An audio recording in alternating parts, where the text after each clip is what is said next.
So within this relatively tiny area, there are radically diverse regions, and this fact held important implications for Israel's history. Unity was difficult. Being somewhat isolated, the inhabitants of each region developed a distinctive economic and cultural character. You have the small settled farmer in the more fertile areas. You have semi-nomadic shepherds. You have city dwellers. You have merchants and traders who are handling the commerce on the trade routes and enjoying broader cultural contacts. So that's the geographical setting for what we're about to read in the book of Joshua. The structure of Joshua is really somewhat simple. We can really divide it into two major parts. The first 12 chapters form a unit that convey the invasion and conquest.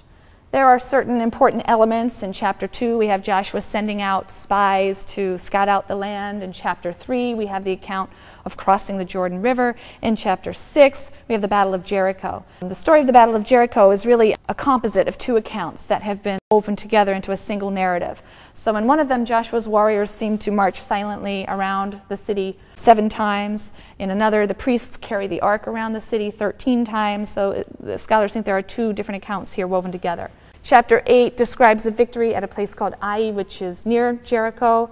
Chapter 9 tells the story of the Gibeonites who join the Israelites. They are a local group that seem to join them.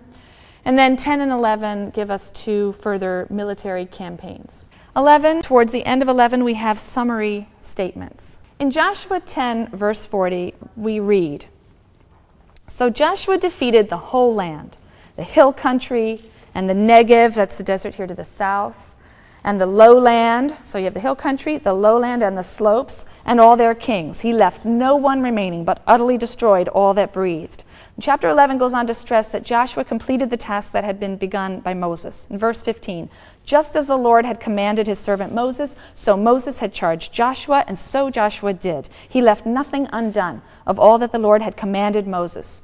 And again in verse 23, the insistence, "Thus Joshua conquered the whole country, just as the Lord had promised Moses. And Joshua assigned it to Israel to share according to their tribal divisions, and the land had rest from war."